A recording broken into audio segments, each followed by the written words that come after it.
sob a vossa proteção. Recorremos, Santa Mãe de Deus, não desprezeis as nossas súplicas e nossas necessidades, mas livrai-nos sempre de todos os perigos, ó Virgem gloriosa e bendita. Amém. Em nome do Pai, e do Filho, e do Espírito Santo. Amém. Amados irmãos e filhos em Cristo, queridos jovens, celebramos hoje as primeiras vésperas do 5º domingo do tempo ordinário, do tempo comum. E as leituras que a liturgia hoje nos propõe, elas estão intimamente conectadas, porque elas nos convidam a duas atitudes. A primeira delas, o reconhecimento de quem é Deus. E a segunda, o reconhecimento de quem nós somos. Na primeira leitura, extraída do livro do profeta Isaías, nós vemos uma cena lindíssima. O profeta que tem uma visão e vê os serafins de pé ao seu lado, cada um com 6 asas, e que exclamavam uns aos outros: Santo, Santo, Santo é o Senhor dos exércitos, toda a terra está repleta de sua glória. A palavra santo em hebraico significa Kadosh. Deus é o Kadosh, o todo santo, aquele que não se compara com nada e com ninguém, aquele que não se mistura, aquele, amados irmãos, que é perfeito, sem mácula, sem mancha, sem nenhuma realidade trivial. Deus é o Santo. No livro do Levítico, capítulo 19, ele nos convida a participarmos daquilo que ele é. Sede santos, porque eu, o Senhor vosso Deus, sou santo. Vejam. E aí, qual é a reação de Isaías? Ele vê os muros do templo tremer. Ele vê que o templo começa a se encher de fumaça. E aí ele diz: ai de mim, estou perdido. Sou apenas um homem de lábios impuros, mas eu vi com os meus olhos o Rei, o Senhor dos exércitos. É assim, meus irmãos, que nós devemos nos comportar diante de Deus. Diante dele, nós somos pecadores. Diante dele, nós somos como o pó que o vento leva. Por isso o salmista vai dizer: se colocasses na balança, pesaria até menos do que o vento. Veja, o que nós somos? Nós somos o que somos diante de Deus. Por isso, o nosso comportamento é de profunda adoração. E vejam que coisa mais bela, que mesmo o Senhor mostrando a nós a nossa condição, Ele quer trabalhar conosco. O Senhor sabe valorizar instrumentos frágeis, falhos e pecadores que somos nós. Na segunda leitura, nós escutamos um testemunho lindo do apóstolo Paulo, mostrando: eu persegui a igreja de Deus, nem mereço ser considerado um apóstolo, mas o que sou, eu sou pela graça de Deus. Vejam, São Paulo está mostrando que o mérito é sempre de Deus, para que a gente não caia na vaidade de nos acharmos bonzinhos, perfeitos, já completamente santos. Não, meus queridos irmãos, se nós estamos de pé, é porque Deus nos sustenta. O mesmo São Paulo diz: aquele que está de pé, tome cuidado para não cair, porque nós não estamos blindados. A partir do momento que nós nos descuidarmos, nós nos afastamos de Deus. Então é muito bonito esse reconhecimento do apóstolo. E São Pedro, no Evangelho de hoje, quando nosso Senhor faz o milagre da multiplicação dos peixes, ele vê a majestade divina, cai aos pés de Jesus e diz: afasta-te de mim, porque eu sou pecador. Vejam, então a primeira atitude de um coração que experimenta Deus é o reconhecimento da sua condição. Ora, mas o mais bonito é que Deus, sabendo das minhas infidelidades, tendo conhecimento dos meus inúmeros pecados, Deus, conhecendo essa realidade em mim, me ama mais do que qualquer um que diga me amar. Vejam que, na realidade, as pessoas, quando conhecem o nosso lado tortuoso, a maioria delas se afastam e começam a ter por nós um certo juízo temerário ou certas classificações. Mas Deus não.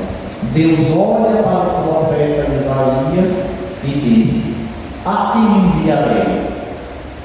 E o profeta Isaías diz: eis-me aqui, Senhor, envia-me. A mesma coisa o apóstolo Paulo, que perseguiu ferrenhamente a igreja, e o Senhor o chamou, e Paulo se tornou um grande amante da boa nova, da tradição, e ele mesmo diz na leitura: o que eu vos transmiti foi aquilo que eu mesmo recebi. Que belo! E Pedro, reconhecendo aquilo que era, o Senhor diz para ele: vós agora serás não mais pescador de peixes, mas pescador de homens. 3 pecadores que foram chamados para 3 grandes obras, 3 grandes missões. Por isso, meus queridos irmãos, é que diante do chamado de Deus, Ele não chama os perfeitos, porque ninguém é perfeito. Ele não chama os totalmente santos, porque nós não somos totalmente santos. Ele não chama os imaculados, porque nós não somos imaculados. Ele não chama os capacitados, porque nós também não somos capacitados. Ele chama a quem Ele quer e vai capacitando à medida que nós vamos caminhando com Ele. O profeta Isaías é purificado dos lábios. São Paulo é perdoado, e o apóstolo Pedro recebe a missão de pescador de almas e depois receberá a tarefa pequena de chefiar a igreja. Então vejam que muitas vezes, diante do chamado de Deus, nós colocamos tantas dificuldades, tantas justificativas, que na verdade não justificam, porque nós preferimos parar nos empecilhos, nós preferimos parar nos medos que sobressaem sobre a nossa vida, nós preferimos parar nas limitações que nós temos, ao invés de nos lançarmos na confiança do Senhor. E veja o que é que Jesus diz: avançai para as águas mais profundas. O Senhor não quer que a gente fique na margem. O Senhor não quer que a gente fique na razoabilidade. O Senhor não quer que a gente permaneça ali naquela realidade um pouco medíocre. Ele quer que nós avancemos, porque entendamos o seguinte: o chamado de Deus para nós não é apenas que nós deixemos de pecar, abandonemos os pecados mortais ou veniais. Não. O Senhor quer que a gente progrida nas virtudes. Porque, veja, meus irmãos, deixar de pecar, não ter grandes pecados e ao mesmo tempo não ser um grande amante de Deus, não adianta muita coisa. É viver na tábua rasa. Porque a beleza de alguém que é chamado por Deus é a correspondência por uma vida santa. Porque tem muita gente que não faz o mal, mas também não faz o bem. Tem muita gente que não tem grandes pecados, mas ao mesmo tempo não tem um grande amor. Por quê? Porque vive no primeiro estágio, no amor servil, que é um amor de obrigação. A gente faz tudo ali como manda a regra, a lei, tudo certinho. Mas nosso Senhor não quer que a gente tenha apenas um amor servil, mas um amor filial. O amor filial é aquele em que é generoso com Deus, que é tão generoso conosco. Então, uma pessoa que ama profundamente a Deus, ela vai sentir a necessidade de dar mais a Deus. Ela vai dizer: eu venho apenas à missa aos domingos, é o dia do Senhor, para cumprir o terceiro mandamento da lei de Deus. Ora, isso não é suficiente. É preciso que a gente entenda: eu quero amar mais a Deus, eu vou participar mais da Eucaristia, se possível diariamente, se não, mais vezes durante a semana. E ali a Eucaristia vai como a tenaz na boca do profeta Isaías, queimando a minha alma e tornando o meu coração um coração ardente de amor por Deus. Nós precisamos muito disso, principalmente nestes tempos. E vejam que somente isso vai fazer com que a gente persevere diante das frustrações que nós vamos enfrentar. Pedro, junto com os outros, vão pescar e pescam a noite toda e não pega um peixe sequer. Olha a realidade que nós vamos enfrentar. O sacerdote, vocês que são pais, mães de família, nós também vamos nos esforçar muito, vamos nos dedicar muito, vamos derramar muito suor, vamos chorar bastante, vamos dar o sangue e não iremos ver os resultados desejados. Se preparem para isso, porque é uma realidade que nosso Senhor está mostrando a todos nós.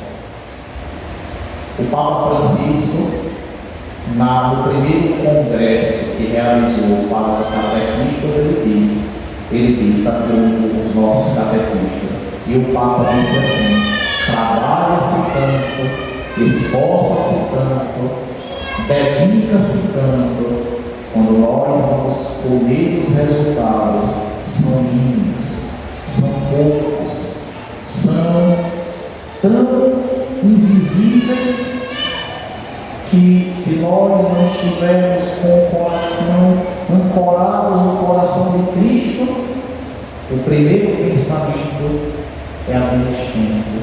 Senhor, não quero mais, vou abandonar isto daqui, não dá para mim.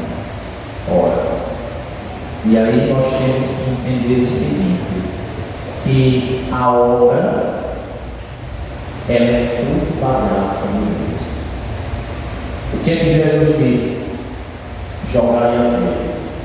Vejam, e aí, num turno não incerto, e aí os apóstolos ficam meio desconfiados, mas aí Pedro diz: em atenção à tua palavra, eu vou lançar as redes. O êxito da missão não depende de nós. O que é que nós podemos fazer? Lançar as redes. Mas quem faz as redes serem preenchidas é Deus. São Paulo diz: quem é o mais importante? Quem lança a semente, quem rega a semente ou quem faz a semente crescer? Quem é o mais importante nisso tudo? Nem é quem lança, nem é quem rega, mas o mais importante é quem faz crescer, é Deus. Lance a semente, jogue as redes e reze para que Deus faça com que elas voltem cheias. E se elas não voltarem, continue lançando, e rezando para que elas sejam preenchidas. Meus amados, se o Senhor chamar cada um, diga assim, diga como o profeta Isaías: aqui estou, envia-me. Tem uma santa que diz assim: o que é a coragem? É ir com medo. Eu achei tão linda essa expressão. Coragem é ir com medo, é partir com medo. A gente tem medo, mas aquilo que nos impede é maior do que o medo que a gente sente. Porque se a gente parar no medo, se a gente parar na limitação que a gente tem, infelizmente nós não queremos crescer. Deus não quer a gente nesse nível que nós estamos. Deus quer que nós sejamos grandes santos. Deus quer corações ardentes. Deus quer almas enamoradas por Ele. Avançar para as águas mais profundas. E isso, meus irmãos, começa agora. Começa quando todas as vezes nós estivermos diante de Deus, sobretudo no santo sacrifício da missa. A adoração a Deus precisa preencher o nosso coração. Nós precisamos ter veneração por Deus. Nós precisamos ter zelo por Deus. E este zelo e esta veneração começa antes, durante e depois de cada ato sagrado. Sabe como é que a gente vê uma pessoa zelosa por Deus? Vou dizer agora, com sinais mais simples. Quando você entra num lugar sagrado, como é que você se comporta? Aqui é um ambiente sagrado. Quando a gente entra aqui, a gente se comporta como? Aqui não é o momento da gente fazer uma extensão da praça. Aqui não é o momento de entretenimento.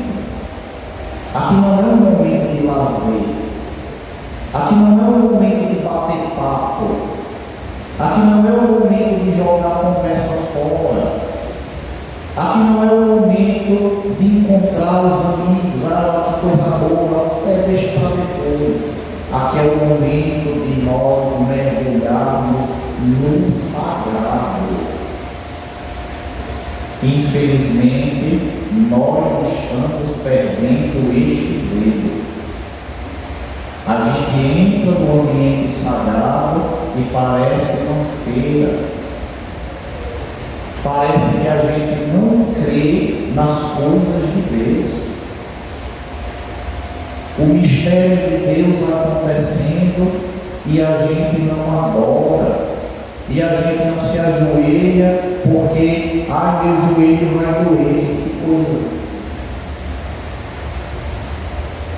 Só existem duas pessoas que não se ajoelham diante de Deus. Quem tem algum problema de saúde está liberado. E os outros é quem não crê no mistério de Deus. Quem não crê que Deus está aqui, não se ajoelha diante de Deus. É um pagão revestido de cristão. Não tem amor, coisíssima nenhuma. Porque está mais preocupado em não ralar o joelho do que estar diante da majestade divina e dizer como o profeta Isaías: e os anjos, os querubins, santo, santo, santo. Essa é a nossa cultura. O zelo pela tua casa me consome, de Jesus. Meus filhos,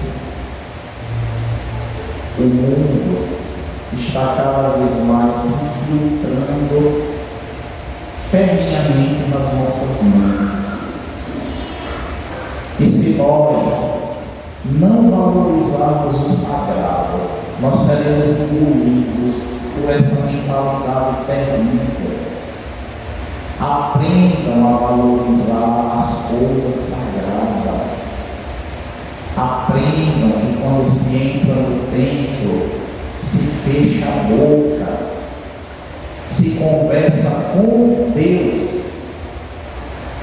Aí depois a gente conversa o tempo todo até começar a missa e depois entra na fila da comunhão. Para quê? Para quê? Se o zelo não começou antes, ele vai perdurar? Não. O zelo começa antes, durante e depois. Vamos ter mais respeito pelo Senhor, zelo pelo Senhor, amor pelo Senhor. Porque certa vez um jovem disse assim, eu achei tão bonito. Ele foi em uma comunidade e disse: se eu quisesse ir para um lugar de batucada, de euforia, eu tinha ido atrás de André. Mas eu vim para a igreja para rezar, para estar diante de Deus. A igreja não é palco. O padre não é animador platório. Aqui não é para a gente estar pulando nos bancos, se divertindo, como a gente se diverte, e a diversão é boa, mas não é única. Aqui é para rezar, para recolher a alma diante de Deus. Não é entretenimento, que coisa mais bonita. Hoje o sacerdote pulou no altar. Hoje ele dançou aqui diante do altar. Hoje ele fez isso ou aquilo. Não. Claro que nós também temos muita culpa, né? Porque se a gente faz isso, vocês também fazem. Mas eu estou ensinando essas coisas para vocês, porque não é coisas minhas que eu inventei. São coisas, como diz São Paulo: o que eu vos transmiti é aquilo que eu mesmo recebi. Para que vocês se santifiquem e aprendam a valorizar cada momento. Um grupo de oração é um grupo de oração, uma missa é uma missa. Um momento de lazer é um momento de lazer, uma missa é uma missa. Então que Deus nos dê esta consciência, este amor, este zelo, para que também, como São Pedro, nós possamos seguir aquele que nos chamou para sermos pescadores de homens. Só se é pescador de almas aquele que foi pescado por Cristo. Só purifica aquele que primeiro foi purificado. Assumam na vida de vocês esta missão, este chamado, e respondam com toda a prontidão do coração: eis-me aqui, envia-me. Amém. Creio em Deus Pai Todo-Poderoso,